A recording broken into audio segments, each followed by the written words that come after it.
All right, we're going to get a little mushy today. We're going to talk about, should you love your team? What does that look like?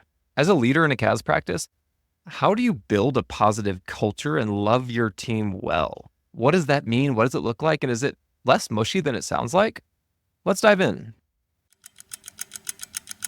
All right, on today's episode of CAS Minute, we're going to talk about loving your team.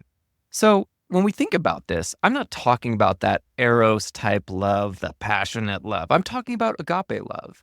How do you support your team well? How do you drive towards positive outcomes? How do you drive empathy and understanding of your team and help them find success? And why this has been on my mind lately is because in a few weeks, going to be heading to Intuit Connect, and we're going to do a session on how to build a great culture with your team, how to support your people really, really well. And I've been thinking about this concept of agape love quite a bit.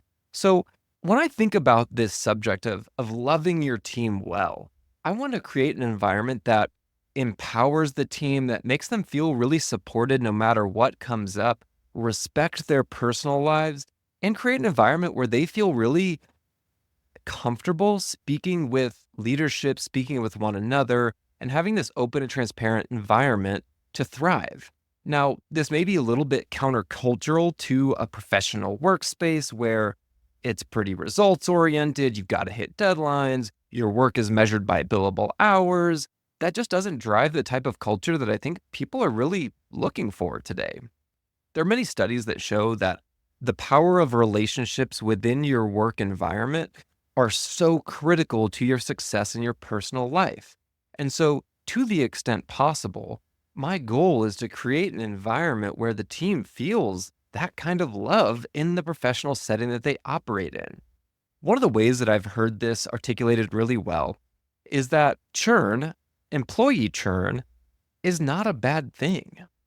And the reason behind that is that simply, if you have team members that feel a burn to go and do something else, that feel like their passions lie elsewhere, perhaps outside of the professional realm that they're currently sitting in, you as a leader need to be furthering them towards that goal, towards that passion, towards that thing that makes them come alive. And as we've seen in recent years, individuals have been leaving the accounting profession for many reasons. And some of that's because they just don't like the work. They don't like the environment that they're in. And so I want to create an environment where it's okay for individuals to seek something else if they feel like that's what is a better position for them in their personal lives that will drive more personal fulfillment. So, as a leader of a firm, you want to have these consistent touch points with your employees to make sure that they're in the best position to succeed in their life and in their profession. So, if somebody comes to you and they say, man, this passion for photography is really welling up. I feel like I want to take a step in that direction and start a photography business. Well, that's not great news for you to hear because obviously you likely want to retain them as a team member. However, I think it's our responsibility and our duty as leaders to ensure that our team members are in the right positions to drive that success personally. So if you look at it through this lens of agape love and you want to drive empathy and you want to support your team members, I then want to be able to enable that employee to get a really good step in that direction. Maybe that's making introductions. Maybe that's creating a work plan that enables them to spend more time in this thing that they really, really enjoy. And there's going to be some give and take there. It's going to be maybe a little bit sticky. But what I don't want to do is just say, oh, if that's your passion, go do that. See you later. Today's your last day. That just doesn't drive a lot of that connectivity back to the type of culture that you're trying to create. And so I want to empower the team members to speak up and feel comfortable sharing those things.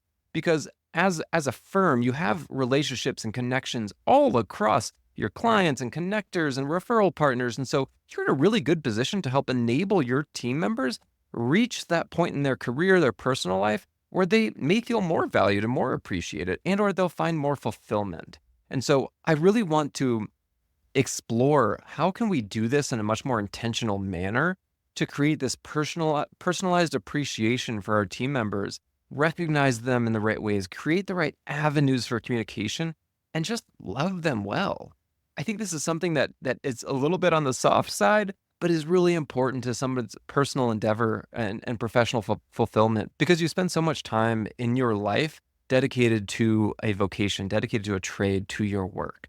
So we want to create that intentionality. We want to love our team well. And I'm going to be doing a couple more episodes on how to do that in a CAS environment, in an industry where that really hasn't been historically appreciated. So I hope that's helpful to think about how you can love your employees well. We'll hit more on this next time.